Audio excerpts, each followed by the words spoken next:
Inside Blitz NFL Week 2.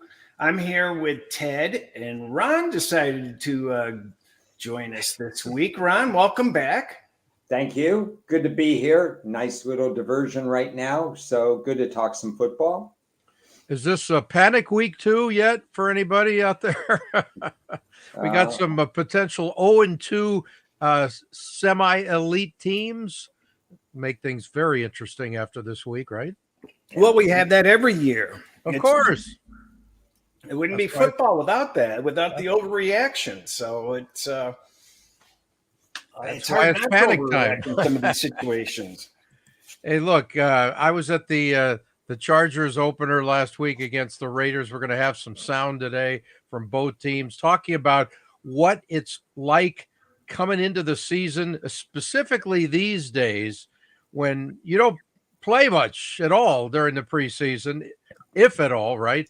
And I think that's part of what this whole new era is all about. You know, are you physically ready for an NFL season from the get-go? And I want to get a feel for what you guys think, what you saw from week 1 and how much of that is a factor. You know, that touchdown number, have you seen the TDs from like 5 years ago? They were over 60 in week 1 and there were only 33 this year.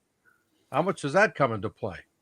Well, before Ron answers, this was the first week 1 that there was more rushing touchdowns than passing touchdowns since they went to a 32-team league. Wow. Yeah. Okay. That's Ron, a great thoughts?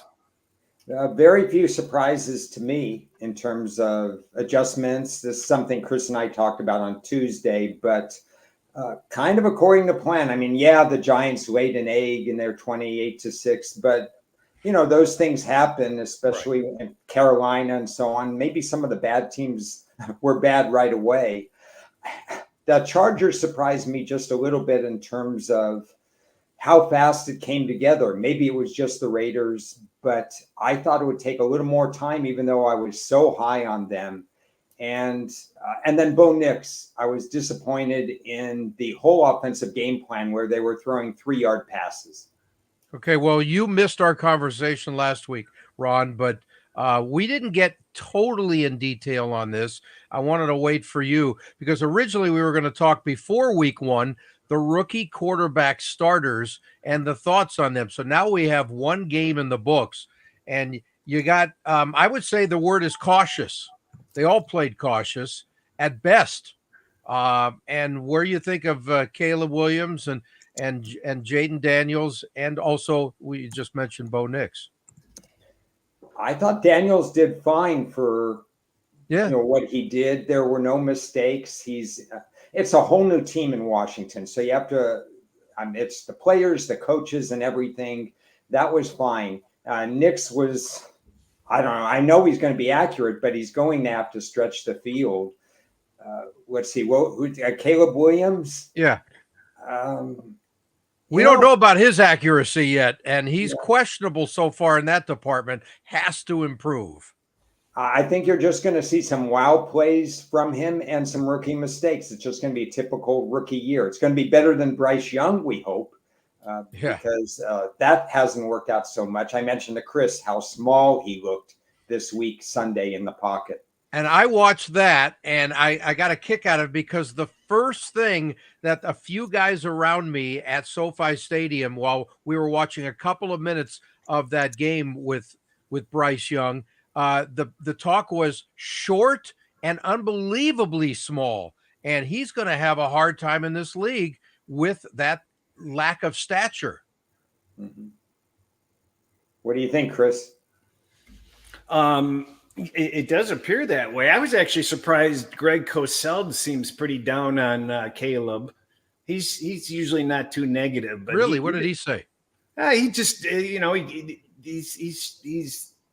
just doesn't look like he has his act together, and he's too quick to be mobile, and he gets himself into trouble. He did that at USC a little bit, and it looks like it's going to carry over here. And usually he doesn't like to be negative about people, but he sounded as negative as he gets.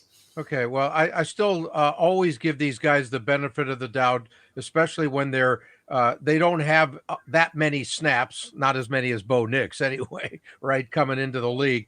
And we all go back because we're old enough to remember only several years ago when you never played as a rookie. And that's the reason, because you don't know how to play the game at a pro level yet. And it's not fair to overly judge them. The only reason they're playing is because of money and desperation. I think we need to give credit to the Tennessee defense, who practiced what I would hoped they would do. Their defensive coordinator promised to play more press defense. And boy, oh boy, did they do that. They really confused the rookie quarterback. So I'm taking it as neutral on Caleb, really excited that Tennessee is trying to bring a new philosophy to the table. Okay. Well, I wasn't trying to say that, that you can judge after one game. Certainly not. But he's got a long way to go. That's the only point. Yeah, no, I think there's no doubt about that. And by the way, when I mentioned only 33 touchdown passes this week for week 1, which is the lowest it's been in a long time, I think that's part of the issue because there are so many young quarterbacks in the league. That's got to be in the equation. Yeah. Well, it's their mobility, and they're running the ball in more, and the run's becoming more important again. Yeah, game has changed with mobile quarterbacks, with run pass options and so on. There are different ways to get down the field. And then when you get down the field, especially with shorter kickoffs, or if you're allowing kickoff returns and stuff like that, these kickers are hitting 50-yard kicks like it's nothing. Right. Well, we got a game tonight, guys. Buffalo at Miami, and it's the same story, I guess, as usual. Can Tua beat the Bills? It's not quite the big game yet because it's week 2, but he's got the bugaboo there, right? Mm-hmm. Yeah, Chris, why don't you start off? Big game, obviously. I think my favorite game of the weekend. Really? Yeah. Bigger than your Lions. Well, what I find interesting is Josh Allen has never lost on Thursday night. He's 6-0. So will he be able to carry that forward? Has the line moved at all, or is it still under 3? It's very close to a 3 in some places, and it's 2.5 to 3. Okay. I mean, there's no 3s yet. It's close to 2.5. I was going to say, has it ever reached 3? Yeah, I think it will in some spots. Okay, and I know one guy who's going to be all over that, or at least potentially from a tease standpoint. What about you, Ron? What do you think of the line tonight? Well, the look-ahead line was anywhere from +1 to -1 either way when I was in Vegas. Wow. I like the matchup for Miami. And I like the matchup for first of all, Miami has to prove they could beat a playoff type team. When they last met, they met in extremely cold weather at the end of the year when Miami was faltering and Buffalo had a chance to win the division. Yep. They did win the division. Miami had lost their 2 defensive ends with no replacements to season-ending injuries, and at least one, if not both, are not playing in this particular game. Since that time, we're playing in warmer weather. We're at Miami. We still have Tua with that Stabler type attack where they get guys open across the middle. And Buffalo's secondary is being completely rebuilt. So I think this is a slightly favorable matchup for Miami. Would I be shocked if Miami lost? No, Buffalo's a good team. And Josh Allen is able to do things with his arms and his legs. But I do think Miami, as long as they're somewhat healthy at running back, and I know that's a little bit of an issue, right, that they can have the run be at least a part of the arsenal and then unleash these guys on slant plays over the middle. I just happen to like Miami in this game. Yeah, and I still want to see more what the Bills are about offensively this year too. I mean, they are starless at this point outside of their quarterback, and it's going to be interesting to see who their true playmakers are going to be, because it's a whole new look offense from that standpoint, from a roster standpoint. Yeah, they're going to be relying on their run a little bit more, and Josh Allen doesn't know his receivers more. It's been said by a couple of people out in Twitter land that you're going to see Josh Allen carry the ball and run when somebody's not open or running a route that they haven't practiced enough. So a lot's going to depend on how careful Josh Allen is with the ball, because we know he has been somewhat fumble prone. Yeah, and so what's the over-under on starts this year for Josh Allen if he keeps running the ball? Because he already hurt his left hand on, I think it was on the touchdown play where he had to jump over a guy like he was an Olympic diver, and that's not going to last long, guys. He's built to last. We'll see. It's built to last. I do kind of like that over 1.5 field goals plus for either team. That at plus money, that seems like a fair shot. What do you think, Ron? Yeah, I hadn't really thought about that, but I actually have not really thought about those kinds of props. But sure, these guys have big legs. They can move down the field. I don't think you're going to see a lot of punts in this game. So they're either going to go for it or try long field goals, I would think. The anti-Antonio Pierce kind of mentality when you get into the opposing team's territory. Okay, so bottom line tonight is we got one guy with Buffalo, one guy with Miami, and I'm leaning Miami as well, because I want to see truly what Buffalo is going to – I think it's going to take about a month for me to be convinced either way what Buffalo is this year, because they could either do a downward spiral or they're still up there as a potential elite club. Did I hear one guy? Are we saying that Cris is on Buffalo? Well, he's on Buffalo teased. Oh. Yeah, I like the Buffalo teaser, and it's not going to surprise me to see Miami come out with a 3 to 7 point win.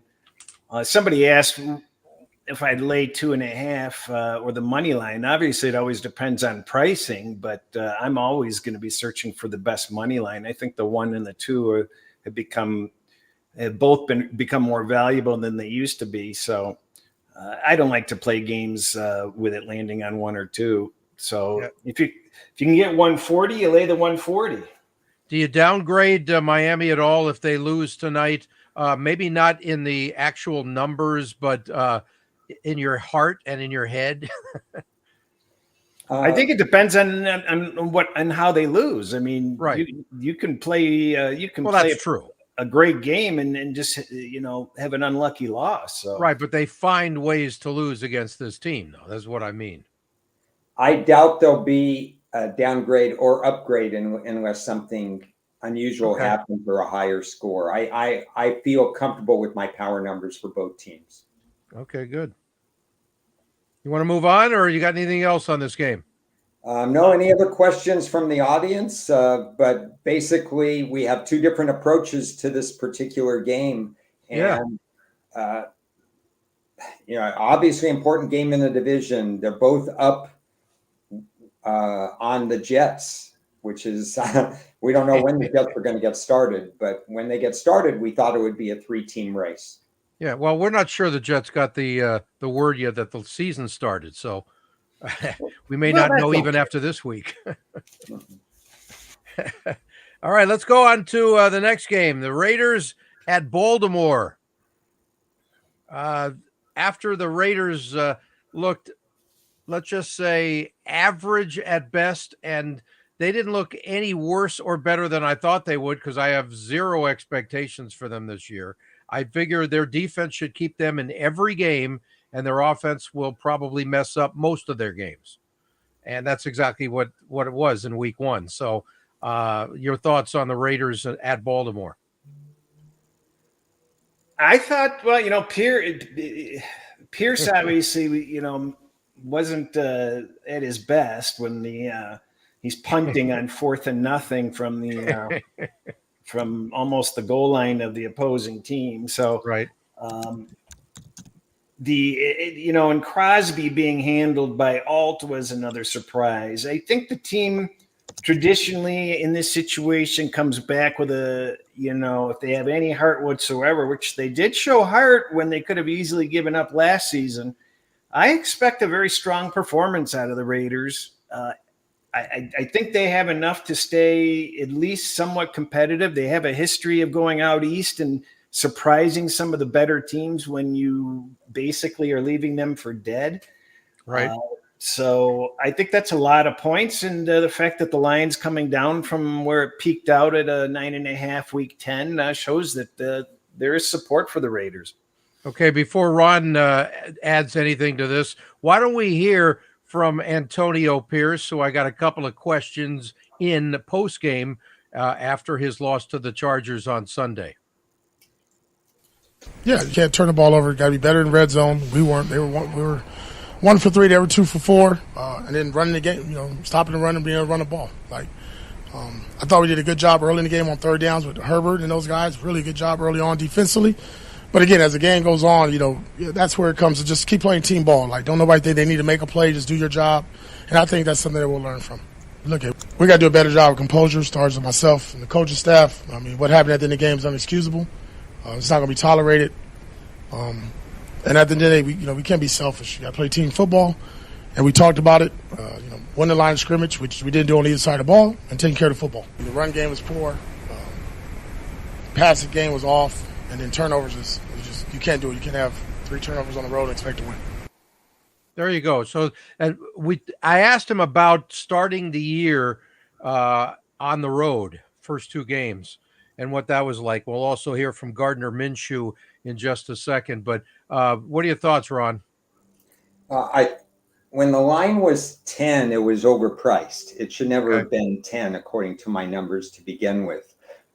Personally, I have no interest in this game because I have a negative indicator on Vegas based on long-standing divisional information after playing in the divisional game like this. And I would think that Baltimore's attention to detail is going to be a little bit better after self-inflicted wounds from the opening game of the season. So I wouldn't lay these points. I think 10 would be a ridiculous number, but I just can't get behind Vegas based on some technical factors that have worked over time. Yeah, and their quarterback situation right now is let's just call it pitiful. Okay, this is not NFL caliber stuff. You got a backup and a basic second-year guy who we're not even sure if he's NFL ready or ever will be in O'Connell. So Minshew is streaky. We know what he's all about. He's a really interesting guy. And by the way, I enjoy his presence. He's just a quality guy, played for Mike Leach, somebody that I had a fun relationship with over the years. And let's hear from Gardner Minshew after his loss to the Chargers. You never know what you're going to get out of week 1. So what did you learn from this game that you maybe didn't know? They had a good game plan, like I said. I think they made us really earn it, move the ball down the field, and at times we weren't good enough at doing that, being consistent. I think that's probably the biggest takeaway just right now. Your own side, though, what did you learn from your own guys and the chemistry that you're trying to build? Yeah, no, I thought it was good, man. Obviously, we had some tough drives, some tough stops, plays we want back, but I feel like our overall demeanor, we were in it till the end. We were going to try to figure out a way to get in there, even with down 2 scores. I feel good about our guys. Every time we step in the huddle, we're expecting to win that play and win the game. What's the challenge of starting out the season, first 2 games on the road? I don't know, man. I think, like anything, it's our first time, as an offense on the big stage, So figuring out, what we're about, how it operates, and, on the road, with a little noise, communication always gets stressed. But, man, I feel like there's going to be a lot to build on, a lot to feel positive about. Obviously, today was not good enough, but I still have a lot of high hopes for our team.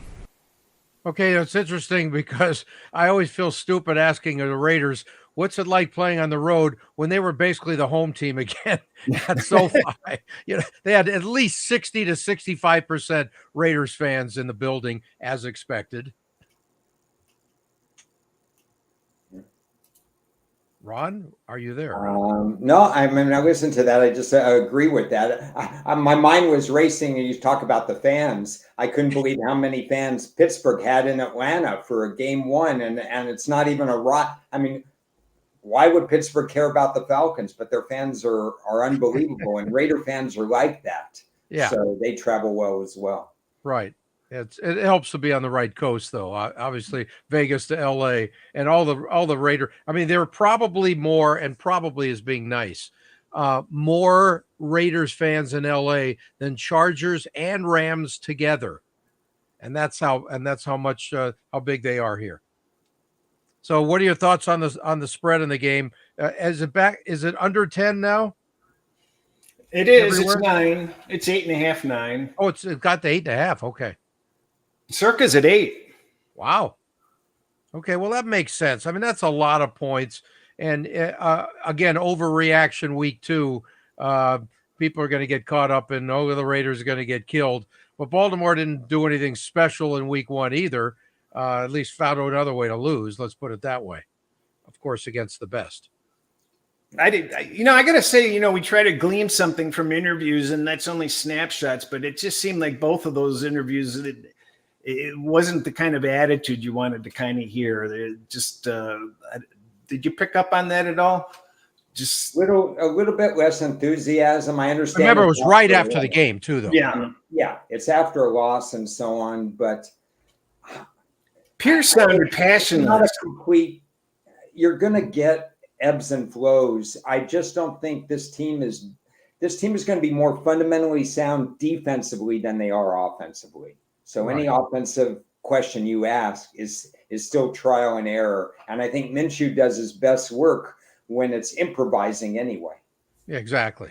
No doubt about that. I can tell you that Mike Leach had really great things to say about Gardner Minshew, but a lot of that was during Minshew Mania. So that was a long time ago now. It feels like a couple of eras back. Bottom line is Baltimore, will they be in a position where John Harbaugh doesn't have to make a key decision to affect the game at all? Right? Well, let's hope not. Jesus. All right. What do you got next for us, Theodore? How about the Chargers at Carolina? And the Chargers coming off that win. I have mixed reviews about what they did because I thought they moved the ball decently against what should be a very good Raiders defense. And defensively, yes, they did everything, but they went up against, if you keep Devontae Adams down to a little bit, and Brock Bowers is obviously an outstanding rookie, but there's nobody to throw them the ball. So I think that's still a wait and see for the Chargers, and they don't have a lot on offense to help out Justin Herbert.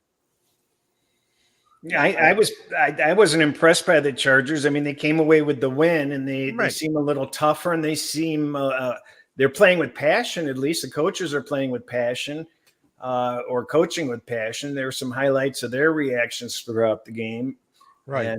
And that type of stuff is important. That's what you build off of. But I think they still have a ways to go. Yeah, there's no bandwagon to jump on yet.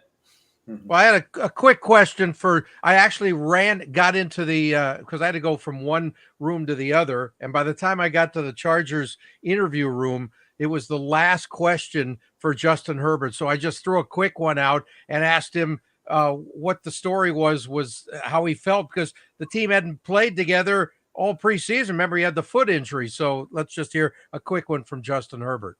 The challenge of winning week 1 after not playing much and just starting from scratch. Yeah, it's been a while since I've played as well. So just to go out there and have a win, and whether it was a team victory like that, I thought that was awesome. Special teams, offense, defense, and those guys are excited in the locker room. It means a lot to everyone, whether it's a staff member, whether it's the front office, or whether it's the players. You can tell how much this means to everyone, and that's exactly where we want to be. Well, so J.K. Dobbins was the star of the game. He ran for over 130 yards, had a couple of very long runs, and one of them he got caught from behind, and we'll hear from him. I just ran up to his locker, and he was wrapping up a 1-on-12 or whatever he was doing there from an interview. I totally enjoyed meeting him. That's the first time I've ever dealt with him. What a great and interesting character he is. And if he could only stay damn healthy, we never know what the real J.K. Dobbins is, right? But let's hear from J.K. after his first win as a Charger. What's the challenge of week one? New coach, new team, and week one's new anyway. Mm-hmm. And you don't play much in the preseason. So what's the biggest challenge of getting this thing done? First half jitters. The false starts, not being on point. It's all a guessing game at the beginning, right? Everyone says, "Oh, we're gonna have this great year. We're gonna win." Well, we'll see week one, right? And so that's what it is. You just gotta get the jitters out. Don't shoot yourselves in the foot. More people lose games. They lose the games for themselves than they win. So that's what we do. We're trying not to lose the games ourselves. So what'd you learn from week one more than anything? That you got to start faster. Got to start faster. When we get that done, we'll be in good shape. We just got to be more locked in at the beginning. It's first game, so a lot of emotion, a lot of energy. So guys may be not as locked in as they thought they were. And so we got to get that fixed this next week. I would say that we aren't where we thought we were because we thought our goal is to be dominant, right? We weren't dominant today. But we'll get there eventually. What's it like playing for Harbaugh? Hard work. Harder than most? I don't know. You know the family. I don't know. I don't know anywhere else, so I couldn't say harder than most. I don't know. But it's hard work, and that's how we like it. I might as well be part of the family. I might as well be one of the sons, right? I know his dad. I know his mom. Yeah, exactly. I love that. Did you run out of gas on that long run, or they? Was that it? Oh, let it go. Or they outran you? No, I ran out of gas. You can see it. You can see it. I started off fast, and I was like, whoo! Yeah. You got to work a little harder now? I do. Because that's going to make me have better games. Okay. Just finish the deal for my team, Okay, I'll see you at the gas station on the way home. Heck yeah. I'm an extra car. Just messing with you. I'm diesel. How great is that, J.K. Dobbins, after a game? That's the first time I've ever dealt with him. So he was a lot of fun. He was open, and he was speaking his mind, which is all you can ask, right? You got to appreciate it. He starts off right away. First half jitters. He mentions we're not where we want to be. We can only beat ourselves.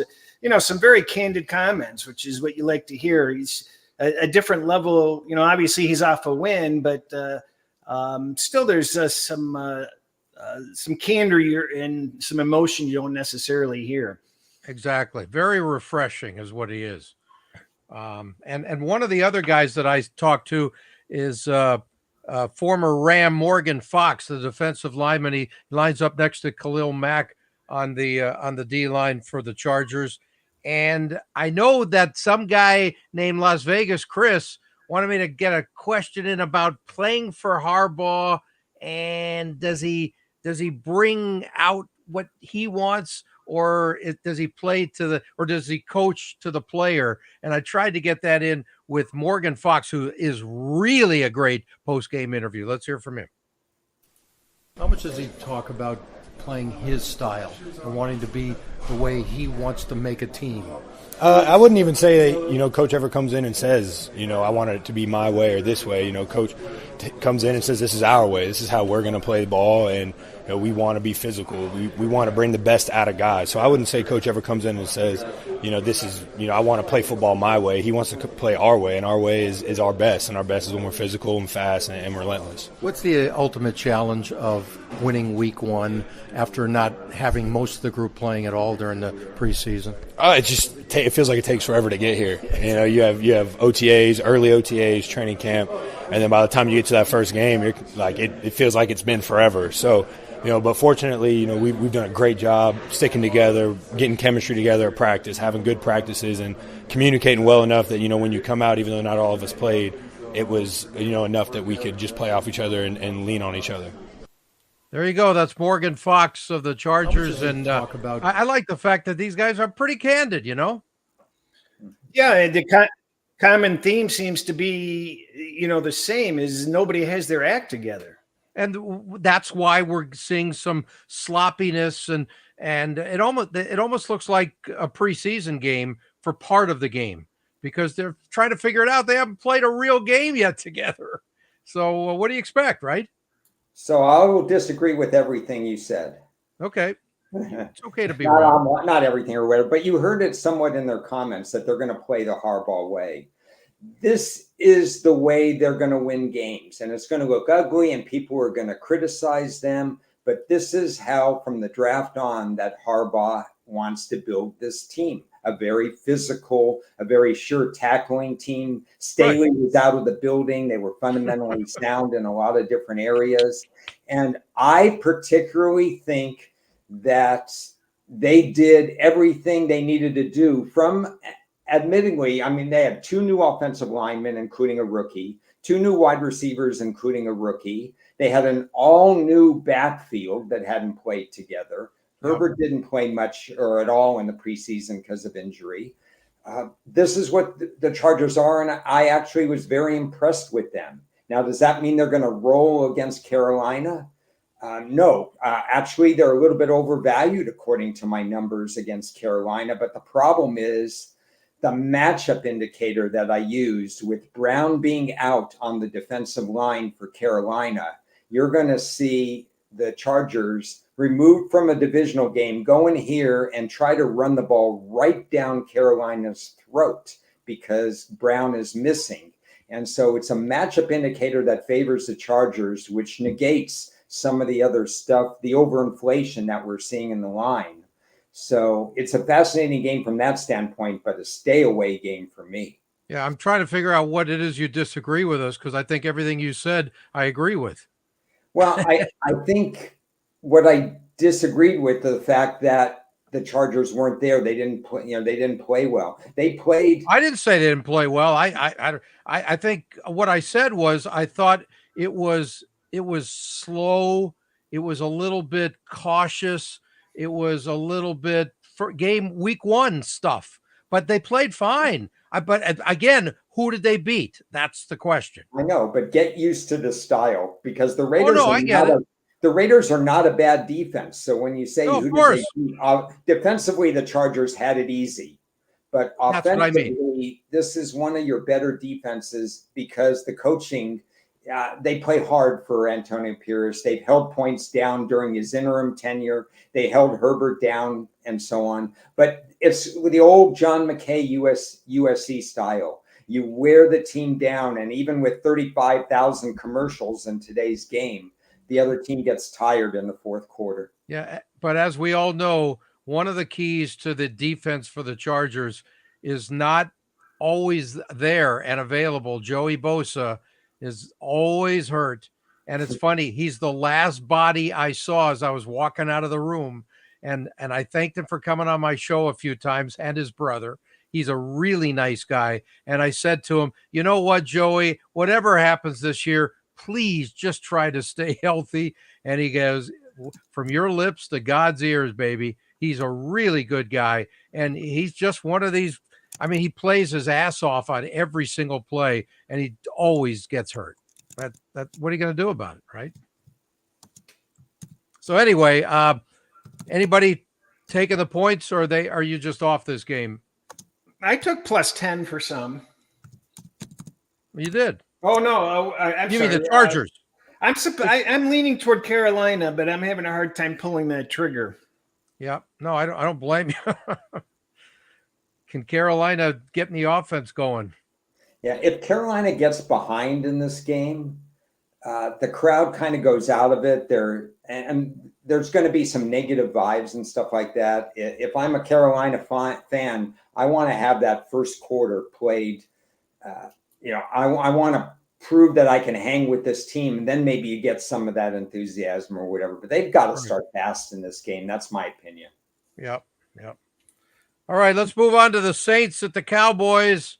Will the real Cowboys show up?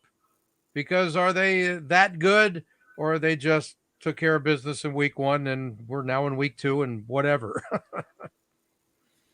I don't think Lattimore's going to play. What do you have on that, Ted or Ron? Unfortunately, I've been unable to to spend time in terms of that. The real injury reports come out Friday, so Right. I just wait for Friday. Right.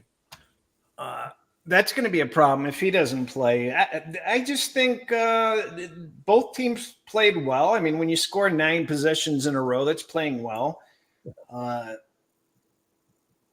I think Dallas comes out of this with it's going to be one of their typical well-played regular season games, no pressure on them, and on to the next game. What do you think, Ron?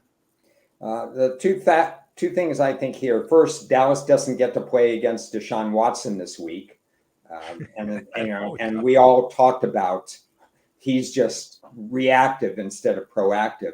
But the other thing that's going on here is New Orleans is facing a tougher defense as well. And they're going to have to improvise. They have a first-year coordinator who everybody loved week 1. This is week 2 against Dallas and Mike Zimmer.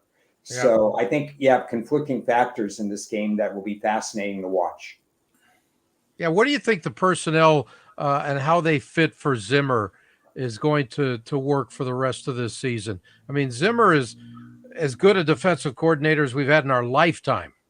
Yeah. So I saw a quote that was amazing to me because Zimmer's not afraid to get on his own players. Right. And they were talking about that. And the player said, well, he did it in lowercase. You just don't want that exclamation point at the end of the when he gets on a player. So I think they're getting accustomed to Zimmer's style. It's nice to be able to win early. That breeds more buy-in and stuff like that. But Zimmer knows his stuff. He's going to be able to scheme for teams. It's no reflection on the last coordinator, Quinn, who did a fine job. But Zimmer's upside is pretty high. No doubt about that. I don't know how much I mentioned that I had a quick interaction with Zimmer when the Cowboys were here for the preseason game, and he was standing in front of me, and I said, "Hey, Mike." I'd never met him before, and we had a little brief conversation. And I asked him, "Are they treating you well in Dallas? Because they better respect the hell out of one of the best defensive minds of my lifetime." And he looked like he almost teared up when I said that. He said, "That was so nice of you to say it." And I said, "It's the truth." So they better appreciate you in Dallas. And certainly, I'm not even thinking, forget the fans. The players better respect them big time. Switching to the Tampa-Detroit game, I was kind of nervous about this game with Detroit, just because they came out week 2 last year and laid a turd against Seattle and lost at home. But obviously, we've got a lot of people out for Tampa Bay already confirmed out, and it could be as many as 4 defensive backs out. Yep. I like a lot of what I've heard from the Lions throughout this week. It's clear they were not happy with that performance against the Rams. They were somewhat embarrassed by it. They know they needed to do better. And that's exactly what I wanted to hear, that this team wasn't going to be celebrating in any way, shape, or form. They were lucky to win the game with that second half performance and get the ball first. But, teams that pull out those games oftentimes kind of ignore that. And they're just, they're happy that they got out with the win. And they're on a mission this week, I believe. And I feel a lot better about the Lions winning the game this week. I think I think they're a very teaser-friendly team. How much pressure can they put on Baker in this game, Ron? There's your question right there. Detroit hopefully has solved one of the 2 issues that I talked about as being key this year, and that was Jameson Williams. If he continues that performance, because I don't know how many times I talked to you guys about that and others, but the other area is putting sack pressure on opposing quarterbacks other than Hutchinson so he doesn't have to be double teamed. That remains to be seen. And your question is a good one because I think Mayfield will have time in the pocket. Yeah, I believe the Lions were number 1 in pressures. There's 2 metrics for rushing. I forget what they are, but they were number 1 in one of them and number 10 in the other one. So they did pretty well. 2 sacks And when you have a veteran quarterback like Mayfield, then I think he can escape the pressure if he knows he's not going to get sacked. A little bit extra time. It's not that Tampa Bay's offensive line is in transition, so it's not perfect. But having a veteran quarterback, pressures is a great stat when you have quarterbacks who are going to just get scared. If you have Daniel Jones back there, if you have rookie quarterbacks back there, even if you have Deshaun Watson back there, you don't need the sacks. Even though you get them, you can work off the pressures because they're going to throw a stupid pass. Will Levis threw a stupid pass, for example, with Tennessee last week. But I don't think I think Mayfield's strength is that I don't expect Detroit's pressure or sacks to get there in this game. They're going to have to beat Tampa a different way, which is entirely possible because Tampa's secondary is completely bare to the bone right now. Right. Yeah. So again, you have to worry about the long ball against them, or certainly mid-range passing. They could have some long drives, the Lions, and really put this game away. But it seems like anything over a touchdown, you got to take the dog in this game. I think that's we're seeing that. The line went to 7.5, and it's easing back down to 7. I think that's why Chris is advocating a tease and why I will enjoy the game. No, I get it. How about Indy at Green Bay, where we still don't know what the hell's going on with the Packers quarterbacks situation, unless you heard something for sure this morning, which I did not. Look, Malik Willis is a guy. No, he's not. He's not even a guy. Wow, that's not very nice. Well, what is he if he's not a guy?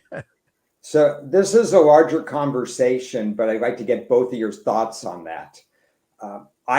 I get asked the question, people get asked the question, how much is your backup quarterback worth? Is it 3 points? Is it 5 or whatever? I know on Chris's show, there was a conversation about 2 quarterbacks that I completely agreed. I have Justin Fields, for example, exactly a half a point better than Russell Wilson based on a number of factors, which was interesting that there was agreement. So how much is Malik Willis worth as a downgrade to Love? And the answer is different for me than for other people. It depends on who they're playing. It's right, of course. In one time, it's 8 points in another. There is no blanket number as to what the downgrade is for Malik Willis. I'd argue that Malik Willis might have more success against Indy, and he shouldn't be downgraded as much as if he was playing the Steelers. And there's no number that could that would be fair enough. I mean, I would say 12 points if he was playing the Steelers, because Malik Willis is a sack waiting to happen. Right. Are we saying that the matchup against Indy is the biggest break he's ever had in his life to start this game? It could have been so much worse. Have you seen their pass defense? Because I have. That's what I mean. So, but have you seen his passing? He can throw deep. No, yeah, but can he hit? But is it to the same team? No, I mean, he's going to have his way. He's going to run for 50 plus yards, for example. Right. Yeah. How conservative can you actually make the offense with him? Just try not to turn over the ball. So Chris, Green Bay should be able to run the ball, and the Colts are vulnerable in the deep secondary. So there's going to be the possibility for big plays. Right. And do you really trust Anthony Richardson yet? I mean, he did some good things, but he's still incredibly raw. Green Bay, we've said this, or at least I've said this for a decade. Green Bay is susceptible to mobile quarterbacks, so it's a good matchup for Richardson as well. Okay. Are you taking the points, or you're just off this game? I think this is an in-game betting situation more than anything, which I don't say very much, but I'd like to see exactly Willis's confidence and Green, what Richardson brings to the table against a defensive coordinator who had some issues the first game, 34 points allowed to a decent, obviously, Philadelphia team. I would rather wait and play in game. Not exactly a Lambeau Field opener, the way the fans had hoped for. That's for damn sure. How about Cleveland at Jacksonville? When could this be like a convicts versus whatever. With Deshaun Watson, we're back to that story again. I'm wondering if we're getting close to a cancellation of his contract if it gets really bad here. Well, the NFL's interviewing today, Exactly. I believe. So, I mean, is it possible that he breaks whatever the personal conduct policy is from a team contract standpoint, and this whole thing could be Bo Nixed, if you know what I mean? Well, they apparently there's video. So if there's some Exactly. video, I think Cleveland Browns fans will be jumping up and down on a voided contract. So, what are your thoughts on what you've seen from Watson so far? Does he look like he's almost afraid or jittery or whatever? I didn't watch the game, but I just saw some plays, and he's got happy and not so happy feet. you know what? I didn't watch much of that game either. It just seemed like every time I saw Dallas had the ball and was moving it. So I didn't get a chance to see Watson play much, but it really does sound to the point where he should technically be on a short leash at this point when you have Winston sitting on the bench. And if Watson is this bad, you got to pull him out. It doesn't matter what you're paying him. The best quarterbacks throw receivers open. Watson is not in that category anymore. But has he totally lost his mobility? I mean, he looks afraid out there, and that's a strong word to say about an NFL quarterback. Tentative is a better word, I think. I think it's worse than tentative. That's why I'm saying afraid. Yeah. Anyway, I think I think they should put Winston in second half. If Watson is putrid first half again, get him out of there. It doesn't matter. You got to pay him anyway. It doesn't matter. Is the spread still 3? Pardon? Is the spread still 3? Yeah, the spread is 3. It's kind of strange because it says 70% of the tickets are on Jacksonville, but the line, and 65% of the money, but the line keeps coming down. Wow. So you think it could go under 3? I got a hard time believing it goes under 3. It should be less than 3. In the interest of time, all I'll say is that don't overreact to last week because Jacksonville has some issues too. No, there's no doubt about it. They do. But I wouldn't touch Cleveland in this game. I'm just saying it's either a Jacksonville or I'd be off the game. San Francisco at Minnesota. What are we seeing here from my buddy Sam Darnold, who I thought this was his last and best chance to do something in this league? I still say Minnesota, although they got a tough schedule. Separate from that, they could be the surprise team of the season if he just stays off the turnover column. Well, yeah, he did his best on third down. He had a great third down conversion rate, and he's got a running game now with Jones to help that out. There's a lot to be optimistic on. I think 6 was way too many in this game. I took the +6 on it. It's down to 5. By the way, is there anything new on McCaffrey? I haven't seen anything, but I don't think he's going to play. He may miss next week too. The calf injury that he has actually is highly susceptible for re-injury, and if it gets re-injured, then you're looking at a much longer out. So, well, here's the word that scares me. They called, I don't know if it was the Achilles or the calf, but one of them they called tendonitis, which means it can be chronic. It's not going away, and right. That could be an in and out. And I hate hearing that about the best player in the league. Yeah, I think they if they're smart, they're going to be extra cautious with him. I think they're going to sit him for 3 weeks. So we'll see him in week 16. Is what you're saying? No.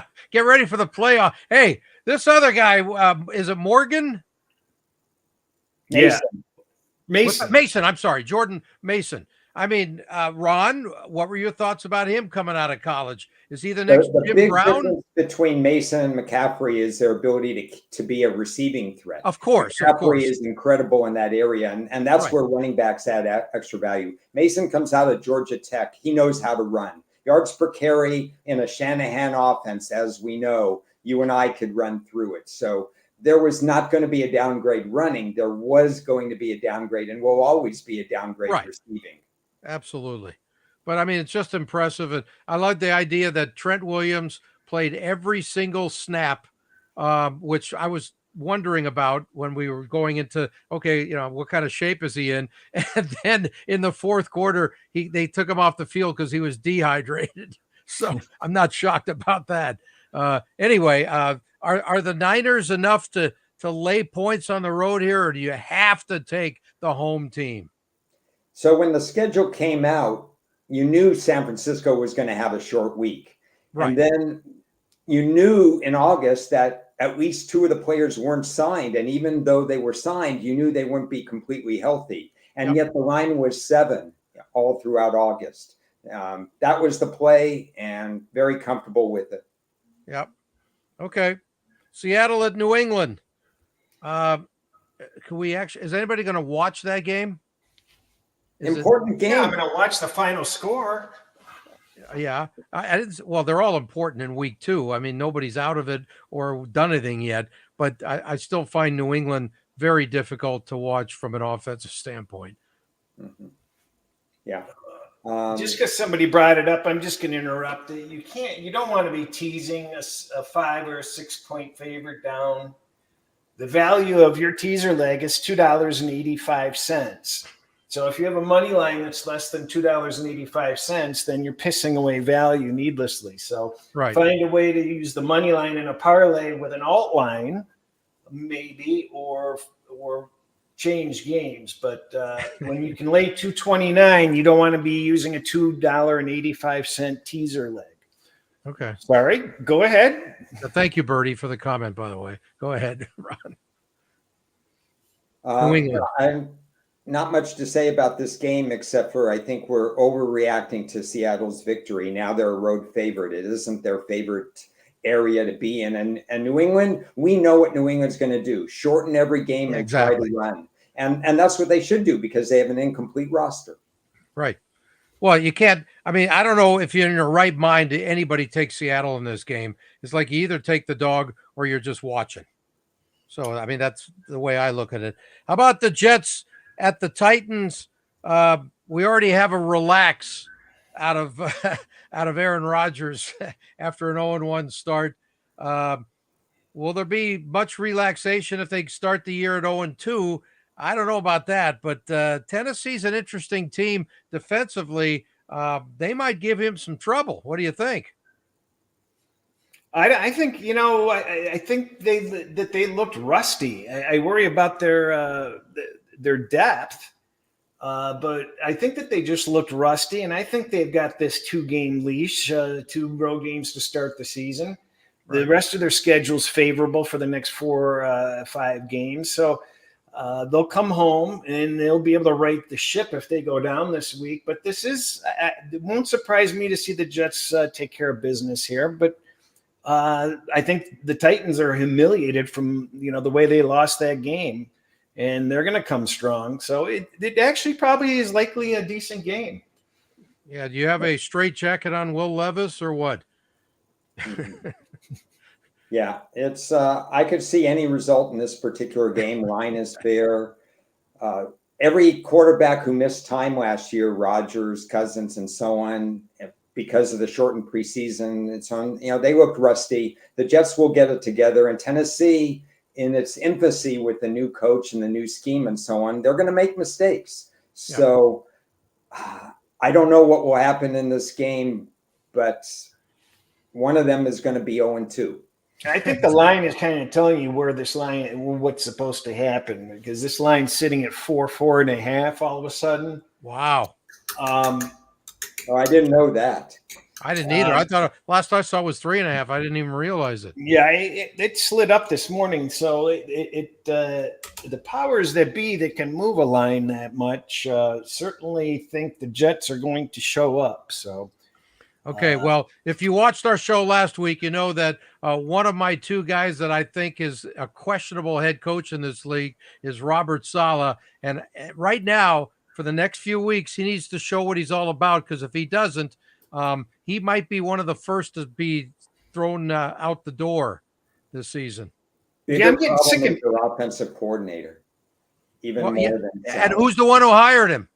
Well, I mean, yeah, he's the fall guy for that. There's no question. No, but he's the one who hired him. That's a decision. That's a bad decision. Line moves week 1 were disastrous for those who followed it. It should tighten up this week. Okay. Giants at Washington. Is Danny Dimes, or Danny Pesos, as I call him, is he down to his final few starts of his career if he keeps going the way he's going? I think he'll be the NFL Player of the Week this week. Oh, you do you? A lot of people do. WEAK. What are your thoughts? I guess the Commanders, they command a little bit of respect. They've got the better quarterback already, and the guy's been in the league for 10 minutes. But what are your thoughts on this one and how it might shape up? Already a nice divisional matchup early. I always love that stuff. Well, I want to hear Chris first, because we talked about this line, where it is and so on Tuesday. But have you thought more about what's going on with this game and this line? Well, Malik Neighbors is on the injury report all of a sudden. So I know he didn't do all that much game 1, but maybe that's something that people have known about that is keeping this line where it is. You know what? As we said on Tuesday, the line tells you who's supposed to cover. Washington only being 1.5 tells you that there's something fishy going on, and that the Giants are supposed to be the side, because the line is not right. It should be for home cooking. Washington should be favored by 2.5, in my opinion. Yeah, I would have this game. To be honest, my power ratings make this game 3.5. Really? That's because one of the 2 teams that I downgraded last week the most was the Giants, with their performance or lack of performance at home. If your offense is held to 6 points at home, according to my power rating structure, that's a problem, and that denotes an extra demerit in terms of power ratings. But the matchup indicators and the historical indicators, it's a shame that I won't be able to take the Giants this week, because I do think they're going to win, but I do not go against those power ratings. Yeah, but are you aware that Flores completely changed the defense? He had done something they haven't done before against the Giants. Well, there was a lot of criticism of Flores during the offseason, and I think that got to him, and I think he's trying to be more player friendly, and I think buy-in helped as much, but it doesn't take that much to confuse Daniel Jones, and that's why you have to have 3 points to play this game. I'd be kicking myself going against my numbers on a Daniel Jones play. By the way, Danny Dimes is on line 2 for you, Ron. He's very confused. He's a very smart guy who, even in his Duke days, did not process well. He was sacked a lot at Duke, and college sacks, ask Malik Willis, carry over to the NFL. Okay, so what about the Rams in Arizona? We got a beat-up LA team already. The O-line is half already going to be watching from home. Puka is out for a month. This is not good, but yet they still find a way to hang in every single game. And McVay is really a spectacular coach. And Stafford has become an amazing quarterback. I mean, he's got. What do you mean become? He was amazing at Detroit. He just had a lousy team. He's even better, and he was always good. I know. You know what? I love the way he prepares for everything. That guy is so book smart when it comes to this game. He's got his head into that video, and he's watching everything. I mean, he's a coach on the field, like quarterback should be, but I mean, he is elite in that department. Yeah, so conflict in this game. The Rams own Arizona at Arizona. I think it's 7 in a row. But this is a very bad spot for the Rams coming off that emotional overtime win. and all the injuries and stuff like that. There's Overtime an loss. disparity. Overtime loss, sorry. And injury disparity in this game. So it really makes it exactly where it should be, a toss-up in my eyes. Right. So you're not interested in the spread at all then. What about you, Chris? You know what? It's the line is a fishy line. I think that there's a lot of enthusiasm to back Arizona. There's a lot of enthusiasm in Arizona. And the fact that that line is 1 tells you that there's a problem backing Arizona, in my opinion. It's Okay. I won't be on Arizona. All right. One of my favorite games of the week is Cincinnati at Kansas City, although I'm not sure what to think of how the Bengals are at this stage. They got some issues. Jamar Chase hold that cloud over the team, and it's like whatever. I'm disappointed because I really wanted them to remain elite, and I'm questioning whether that's going to be the case this year. I know it's only 1 week, so what are your thoughts, guys?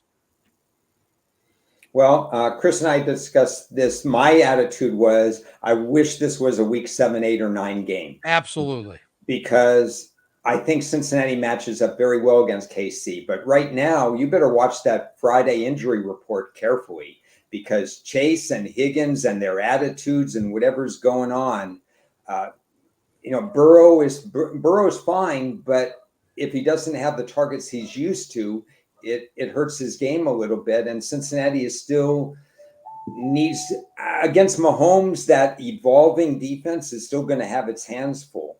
So it's just a pass for me because it's a week 2 game and because Cincinnati's not at full strength. Right. But it doesn't matter to you that Burrow has had KC's number as well as you're going to have it?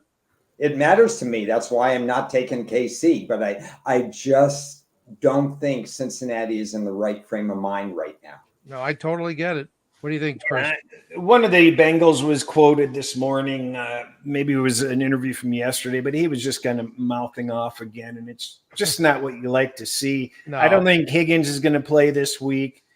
That's not going to help either. So, and their run game is not like it used to be. So it's not like you give it to the good old Joe Mixon back there anymore. Well, and the other good thing, the other good point about the Lions is Reeder left the Bengals, and that's another reason I was high on the Lions. I forgot to mention is DJ Reeder starts his first game with the Lions, so that's going to help him out considerably. Okay, how about Pittsburgh at Denver? You got to love what the Steelers did defensively. Again, they're obviously going to be a special team in that respect, but I don't know what to think of Denver. Their first game was not what you would hope, but I'm not surprised. First-time starter in the league. What do you expect? What do you think, Ron? You can think of them as 1-1 after this week. Yeah, I'd be surprised and disappointed if Denver lost this game. Okay. Are they worth the 3 points? Is it still solid 3? It's mostly 2.5, but I can tell you, Ted, it was worth 3.5 about a month ago because everybody knew this. Again, everybody knew this was going to happen. Pittsburgh was going to go on the road with Russell Wilson, perhaps at the time, going against Denver. I mean, the situation was set up. You have a lot of data on a Tomlin coach team. Disappointed with how Denver played last week, but this is a different game. Basically, if you can get to 17 points, you probably win the game. Right. So Justin Fields doesn't bother you at all being in there? No, he's a half point better. He's a half point better than Russell Wilson. Yeah. What does that tell you, though? It tells me that you're asking the quarterback not to lose the game. Yes. And that's what both teams are asking in this game. Just don't lose it because our defenses match up against your offenses. Okay, it makes sense, but we got a potential turnover machine, though, when it comes to Fields. Whether it's throwing the ball or having the ball come out of his hands, trying to run it too much.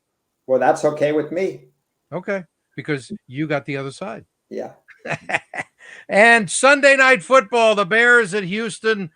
C.J. Stroud continues to be absolutely spectacular. Yeah.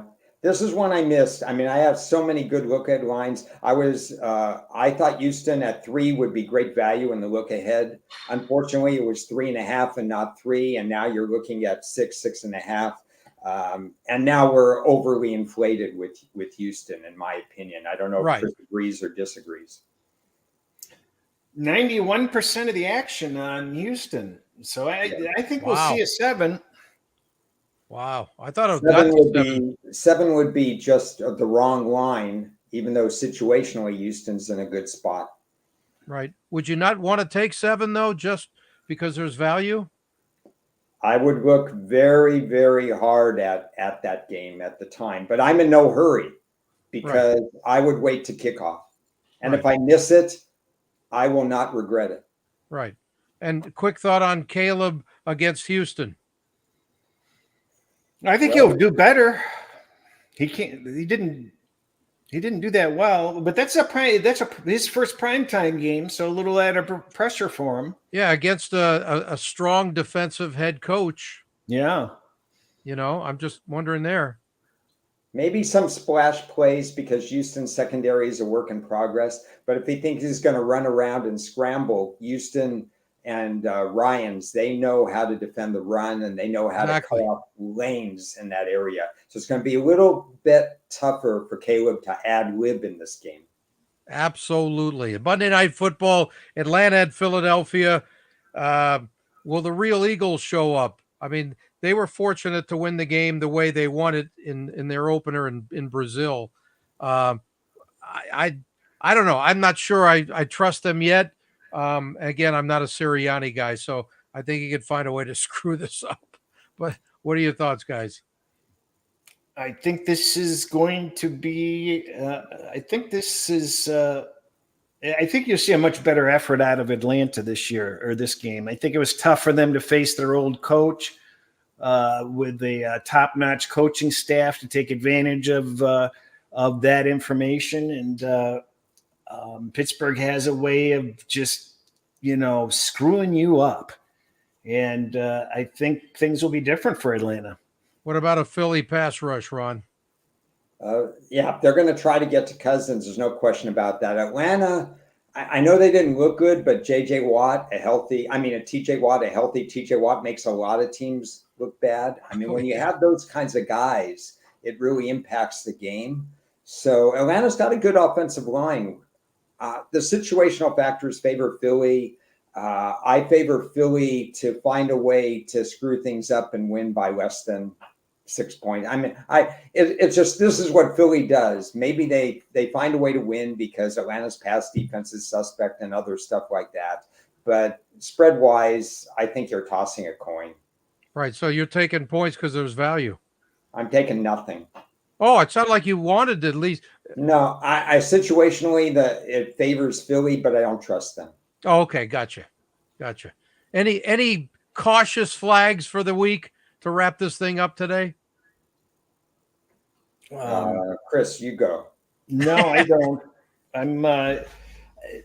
I want to get another week under my belt. I think I'll have a fair amount of games in play again, but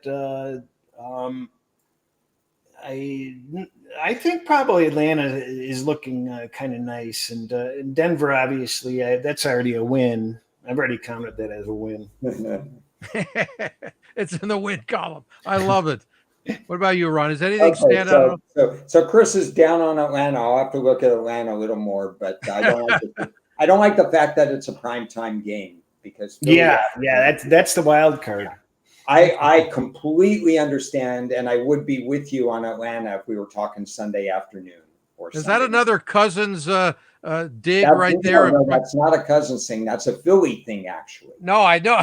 Well, it's pretty funny. You got both sides. It's like, who do you trust in prime time? Yeah. I mean, it doesn't help and stuff like that if they get right. I mean, I just don't like it that it's a Monday night game. Otherwise, I agree completely with Chris. I'm going to be watching which teams are smart on special teams and which teams are dumb on special teams again. I mean, for example, kicking and allowing a 96-yard kickoff return when you're up 11 in the fourth quarter is stupid. And the problem on that is that the problem was that end zone, we got somebody in our comments actually pointed that out on Tuesday, is that end zone, it was impossible to get it to the end zone. The wind was just brutal. So it wasn't as silly as decide whether or not you want to kick it completely out of bounds and give the ball up at the 35 or 40. Well, yeah, they on previous kicks it had already gone to the 40 because they couldn't get it to the safe zone. Yeah, I still say you guys look for, eventually it will be very strong talk that they will be moving it from the 30 to the 35, not that far down the road, because that's just not enough of a penalty. No, it isn't. I think that'll happen, and I hate it. I hate it too. Well, but that means you also don't like the whole concept of what they're doing. I don't like the concept, but if the concept is about player safety, which it never is for the NFL. No, it's supposed to be. That's the pretend version. Then you have 10 to 15% more kickoffs being returned. The NFL actually did its job with this kickoff return. There's no need to erase history by having Stratomatic stuff be 35 and whatever. It's just, there's no need for this. Right. All right. Well, guys, what do you think? Week 2, let's do it, huh? Have fun, everybody. All right. It was great. See you guys Tuesday. Later. Good luck.